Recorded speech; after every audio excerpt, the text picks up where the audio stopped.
tal? Gracias por continuar en sintonía con Noticias 21. Un amplio sistema de alta presión nos está generando temperaturas sumamente calurosas en todo el suroeste del país. También tenemos lo que es una corriente en chorro, río atmosférico, esto en muy altos niveles de la atmósfera, lo que ha estado provocando también tormentas eléctricas en la Sierra Nevada y sur de California. Numerosas alertas por calor, lo que es una vigilancia por calor extremo los días sábado y domingo. Serán los más peligrosos a través de todo lo que es el Valle Central, temperaturas que van a rondar esos valores entre 100 a 110 grados, muy importante mantenerse muy bien hidratado. Ya para el día de mañana jueves, temperaturas en gran parte de nuestra región muy cerca de los 105 grados y ese mercurio acercándose ya a los 110 para los días sábado y domingo. Así que por lo pronto les recuerdo que una advertencia por calor está emitida para los días jueves y viernes. Recuerde también lo que es acudir a nuestros centros de refrescamiento, aquellas personas que sobre todo trabajan al aire libre.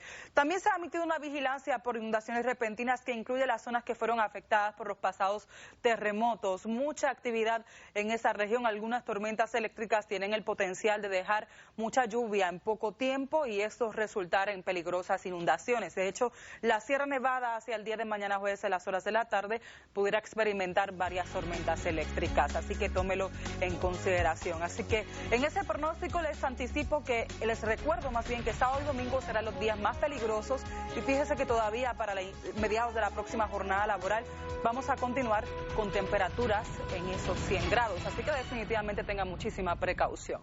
Visita tu Ford dealer hoy y compra una F-150 sin interés por 6 años o llévatela con $7,000 en reembolso. Apresúrate y ahorra